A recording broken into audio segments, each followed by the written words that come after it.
Nico the mouse had always been curious about the tallest clock tower in the city.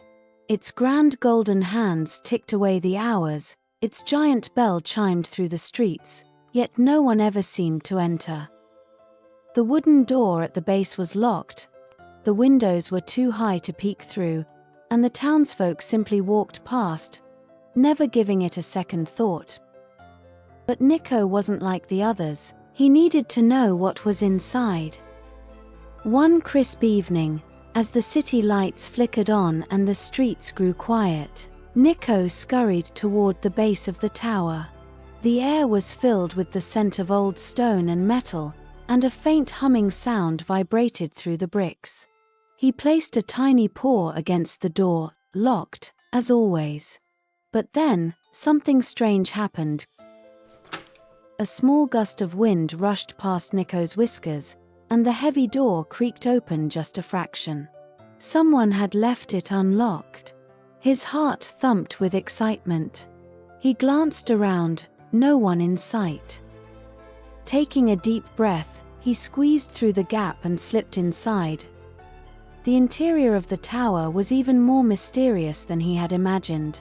Gears as big as wagons turned slowly above him, and ropes dangled like vines from the ceiling. The whole room was filled with the steady tick, tick, tick of the clock. Dust danced in the air, caught in the golden glow of candlelight, but then, scurry, scurry, Nico's ears perked up. He wasn't alone. From the shadows, tiny figures darted across the room. Nico's whiskers twitched as he crept forward. Climbing onto an old wooden crate, he peered over the edge, then gasped. At the heart of the clock tower, between the gears and pulleys, stood a hidden village of tiny creatures.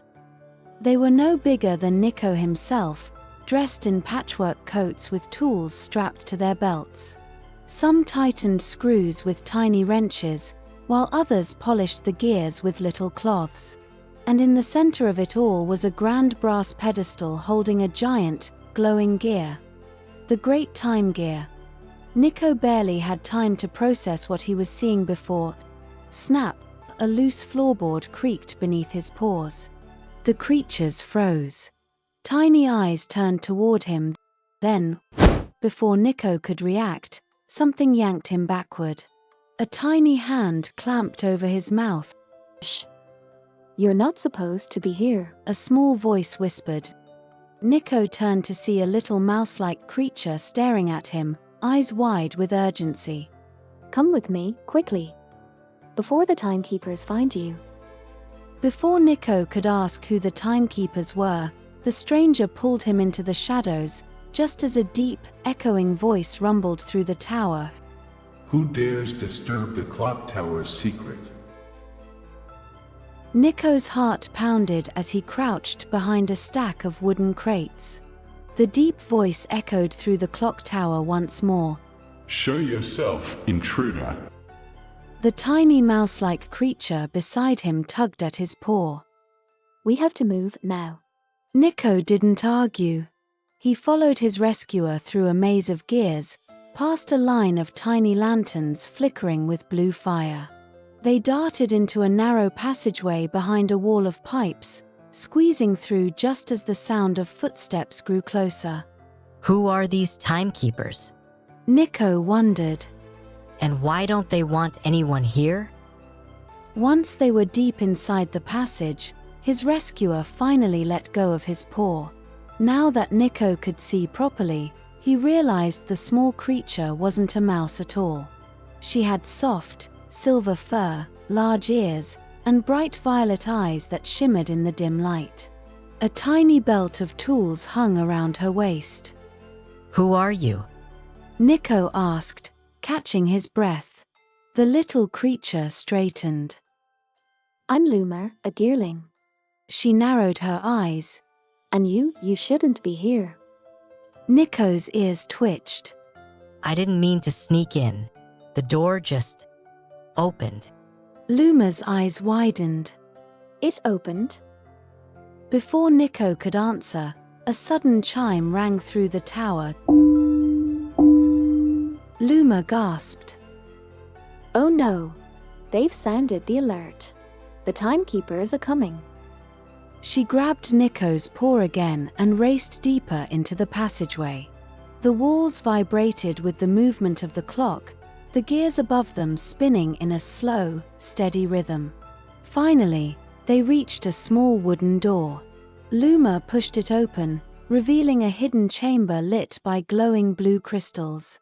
Inside, shelves were lined with ancient scrolls and brass tools. Maps of the city stretched across the walls, with clockwork symbols sketched in the margins. But the most stunning thing in the room was a round glass window, through which Nico could see the entire city spread out below. Luma turned to him, her expression serious. Listen, Nico. The timekeepers are the guardians of time itself. They protect the great time gear and ensure the city runs to schedule. If they discover a city dweller got inside, She shivered. let's just say they don't take kindly to outsiders. Nico swallowed hard. So what do we do? Luma bit her lip. We need to get you out before they catch you. Before Nico could respond, the ground trembled. A low mechanical clunk echoed through the tower. The glow of the blue crystals flickered. Luma's ears flattened. Oh no! Nico's fur stood on end. What is it? Luma turned to him, her voice barely a whisper. The time gear, it's slowing down. For the first time in centuries, the great clock was falling out of sync. And Nico was there to see it happen.